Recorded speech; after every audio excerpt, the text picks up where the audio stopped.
নমস্কার বন্ধুরা, ডলি রন্ধনশালায় সবাইকে স্বাগত। আর আজকে তোমাদের সাথে শেয়ার করব ইলিশ মাছের মাথা দিয়ে কুমড়োর একটা দারুণ টেস্টি রেসিপি। প্রায় মশলা ছাড়া এই রান্নাটা তোমরা যদি একবার করো তাহলে কিন্তু বারবার বানাতে ইচ্ছে করবে। রেসিপিটা তাই কেউ কিন্তু স্কিপ করে দেখো না। আমি শেষ পর্যন্ত রান্নাটা কিভাবে করেছি সেটা কিন্তু তাহলে মিস হয়ে যাবে। আর এই রান্নার জন্য আমি এখানে 500 গ্রাম পরিমাণ কুমড়ো নিয়েছি। আর অল্প অল্প খোসা রেখে কুমড়োটা আমি কেটে নিয়েছি। এতে কুমড়োটা খুব ভালোভাবে সিদ্ধও হয়ে যাবে, অথচ রান্নার পরে কুমড়োটা কিন্তু একেবারে গলে গিয়ে রান্নার সাথে মিশে যাবে না। আর এখানে ইলিশ মাছের মাথা নিয়েছি। প্রথমে আমি রান্নার জন্য মশলাটাকে রেডি করে নেব। তার জন্য আমি প্রথমে কড়াইটাকে ভালোভাবে গরম করে নিয়ে এবার আমি গ্যাসের ফ্লেমটা একেবারে লোতে রেখে প্রথমে দিয়ে দিলাম 1 চামচ পরিমাণ গোটা জিরে। আর সাথেই দিয়ে দিলাম আমি এখানে 1 চামচ পরিমাণ পাঁচফোড়ন। হালকা আছে নাড়াচাড়া করে পাঁচফোড়ন আর জিরেটাকে একসাথে ভেজে নেব। আর যখন সুন্দর মিষ্টি গন্ধ বেরিয়ে আসবে তখন কিন্তু আমি নামিয়ে নেব। মশলা ভাজা হয়ে যাওয়ার সাথে সাথেই কিন্তু একটা বাটির মধ্যে আমি ঢেলে নিয়েছি। গরম কড়াইয়ের মধ্যে রেখে দিলে তাহলে মশলাটা অনেক বেশি কড়াইয়ের গরমে পুড়ে যাবে আর মশলার স্বাদটা কিন্তু নষ্ট হয়ে যাবে। তাই বাটির মধ্যে সাথে সাথেই ঢেলে নিতে হবে। এবার আমি রান্নার জন্য কড়াইয়ের মধ্যে দিয়ে দিলাম 2 চামচ পরিমাণ সর্ষের তেল। তেলটাকে আমি প্রথমে খুব ভালোভাবে গরম করে নেব। এবার আমি এই গরম তেলের মধ্যে প্রথমে মাছের মাথাগুলো ভেজে নেব। তার জন্য আমি তেলের মধ্যে মাছের মাথাগুলো দিয়ে দিলাম। আলাদা করে লবণ হলুদ দিয়ে মেখে মাছের মাথাগুলো না ভাজলেও হয়, তাই আমি মাছের মাথাগুলো তেলের মধ্যে দেওয়ার পরে স্বাদ মতো লবণ দিয়ে দিলাম আর সাথে দিয়ে দিলাম অল্প একটু হলুদ গুঁড়ো। এবার আমি লবণ আর হলুদ দিয়ে মাছের মাথাগুলো নাড়াচাড়া করে খুব ভালোভাবে মিশিয়ে দিয়ে মাছের মাথাগুলো বেশ লালচে করে ভেজে নেব।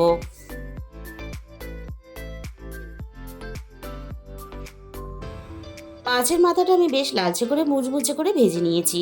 এর থেকে আমি আর বেশি ভাজবো না। এবার আমি মাছের মাথাটা কড়াই থেকে নামিয়ে নিলাম।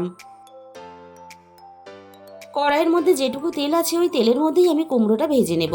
তার জন্য আমি তেলের মধ্যে কুমড়োটাকে দিয়ে দিলাম। প্রথমে আমি কুমড়োটা তেলের মধ্যে হালকা একটু নাড়াচাড়া করে ভেজে নেব। কুমড়োটা আমি মিনিট খানেকের মতো একটু নাড়াচাড়া করে ভেজে নিয়ে এবার আমি কুমড়োর মধ্যে দিয়ে দিলাম অল্প একটু হলুদ গুঁড়ো আর সাথেই আমি দিয়ে দেব স্বাদ মতো লবণ। আর আমি এই রান্নাটা শুধু কুমড়ো দিয়ে করব। আমি রান্নাতে কোনো রকম আলু দেব না। তোমরা যদি চাও কিন্তু অল্প করে আলুও রান্নাতে দিতে পারো। কুমড়োটা আমি একটু সময় নিয়ে খুব ভালোভাবে বেশ একটু লালচে করে ভেজে নিয়েছি। আর কুমড়ো যদি এইভাবে একটু ভালোভাবে ভেজে নিয়ে রান্না করা হয় তাহলে রান্নার স্বাদটা কিন্তু অনেক বেশি ভালো হয়। এবার আমি সমস্ত ভাজা কুমড়োগুলো কড়াই থেকে নামিয়ে নেব।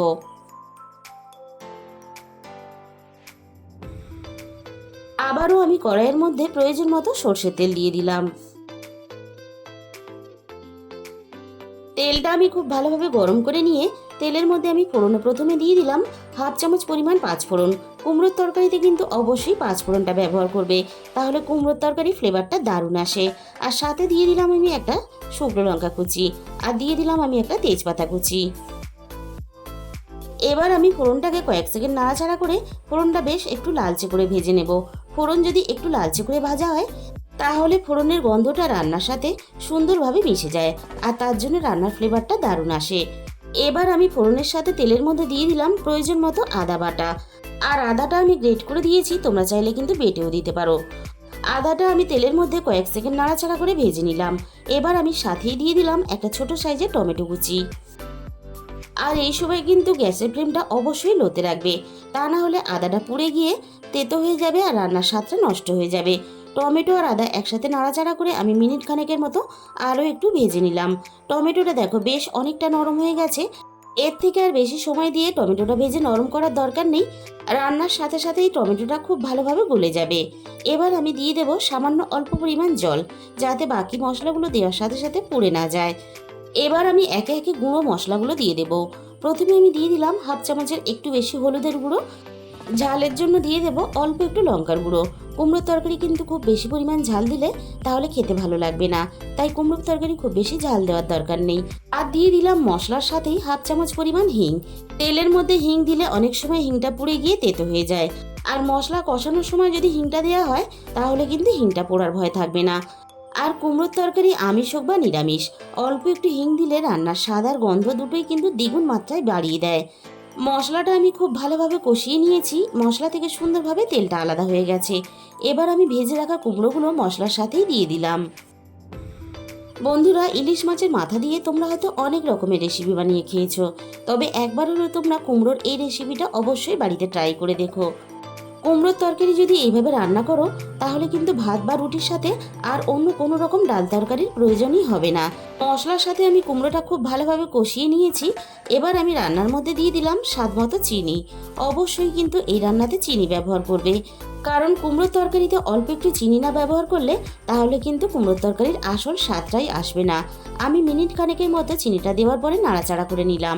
আর সব কিছু যেহেতু লবণ দিয়ে ভাজা আছে, তাই আমি এখনই কিন্তু রান্নাতে লবণ দিলাম না, পরে আমি রান্নার স্বাদ বুঝে লবণটাকে দিয়ে দেব। আর আমি এই রান্নাটা একটু গামাখা করে করব, তাই কুমড়োটা খুব ভালোভাবে সিদ্ধ হওয়ার জন্য সেই হিসাব করে কিন্তু আমি জলটা দিয়ে দিলাম। আর এই রান্নাটা একটু গামাখা করে করলেও খেতে ভালো লাগবে, আবার একটু ঝোল ঝোল রেখে করলেও খেতে ভালো লাগবে। তাই তোমরা রান্নাটা যেভাবে করতে চাও সেই হিসাব করেই জলটা দিয়ে দেবে। কুমড়োটা খুব ভালোভাবে যেহেতু ভাজা আছে, তাই কুমড়োটা খুব বেশিক্ষণ সিদ্ধ হতে সময় লাগবে না। তাই ঝোলটা ফুটে ওঠার সাথে সাথেই আমি মাছের মাথাটা দিয়ে দিলাম। কুমড়োটা খুব ভালোভাবে সিদ্ধ হওয়ার জন্য আমি কিছুক্ষণের জন্য ঢাকা দিয়ে দিলাম। প্রায় মিনিট 10 পরে আমি কড়াই থেকে ঢাকাটাকে সরিয়ে নিলাম। আগের থেকে দেখো ঝোলটা কিন্তু অনেকটা কমে গেছে, আর কুমড়োটাও খুব ভালোভাবে সিদ্ধ হয়ে গেছে, আর বেশ গোটা গোটা আছে। রান্নাটা আমি একটু নাড়াচাড়া করে নিলাম। এবার আমি মাছের মাথাটা ভেঙে দেব, তবে খুব বেশি কিন্তু আমি একেবারে ভেঙে গুঁড়ো করে দেব না, তাহলে মাছের ছোট কাঁটাগুলো রান্নার সাথে মিশে যাবে, আর খাওয়ার সময় মুখে পড়লে খেতে কিন্তু একদমই ভালো লাগবে না, আর তাছাড়া খেতে কিন্তু খুবই অসুবিধা হবে। তাই একটু গোটা গোটা রেখে মাছের মাথাটাকে আমি ভেঙে রান্নার সাথে নাড়াচাড়া করে মিশিয়ে দিলাম। আর কয়েকটা কুমড়োর টুকরো আমি একটু খুন্তি দিয়ে এভাবে ভেঙে দেব, তাহলে রান্নাটা আরও একটু মাখা মাখা হবে। আমি সব কিছু একসাথে নাড়াচাড়া করে খুব ভালোভাবে মিশিয়ে দিলাম। রান্নাতে লবণের পরিমাণটা ঠিক আছে কিনা আমি একটু দেখে নিয়েছিলাম। লবণের পরিমাণটা একটু কম মনে হয়েছে, তাই স্বাদ মতো লবণটা এই সময় দিয়ে দিলাম। ভাজা মশলাটা আমি খুব ভালোভাবে গুঁড়ো করে নিয়েছিলাম। এবার আমি রান্নার মধ্যে ভাজা মশলাটা দিয়ে দিলাম। শুধুমাত্র পাঁচফোড়ন আর জিরে গুঁড়ো দিয়ে এতটা সুন্দর একটা টেস্টি রেসিপি বানানো যায়, তোমরা যতক্ষণ না না বানাবে ততক্ষণ কিন্তু বুঝতে পারবে না। আর এইভাবে ভাজা মশলা বানিয়ে কুমড়ো দিয়ে যে কোনো মাছের মাথা দিয়ে যদি রান্না করো, একেবারে অনুষ্ঠান বাড়ির মতো মাছের মাথা দিয়ে কুমড়োর তরকারির স্বাদ কিন্তু চলে আসবে। তাই বন্ধুরা, একদিন হলেও তোমরা কিন্তু বাড়িতে এই রেসিপিটা ট্রাই করে দেখতে পারো। তাহলে আজকের রেসিপিটা ভালো লাগলে অবশ্যই একটা ভিডিওতে লাইক করে দিও, আর নিজেদের বন্ধুদের মধ্যে শেয়ার করে দিও। আর যে সমস্ত নতুন বন্ধুরা এখনো পর্যন্ত আমার চ্যানেলটাকে সাবস্ক্রাইব করোনি, এরকম নতুন নতুন রেসিপি পেতে আমার চ্যানেলটাকে সাবস্ক্রাইব করে পাশে থাকা বেল আইকনটা ক্লিক করে অল করে দিও। তাহলে আমি যখনই কোনো নতুন রেসিপি আপলোড করব সবার আগে তোমার কাছে পৌঁছে যাবে। আর তার সাথে সাথে আমার চ্যানেলটাকে হাইপ করে দিও, যাতে আমি তোমাদের সাথে আরও নতুন নতুন রেসিপি শেয়ার করতে পারি। আজকে তাহলে এই পর্যন্ত।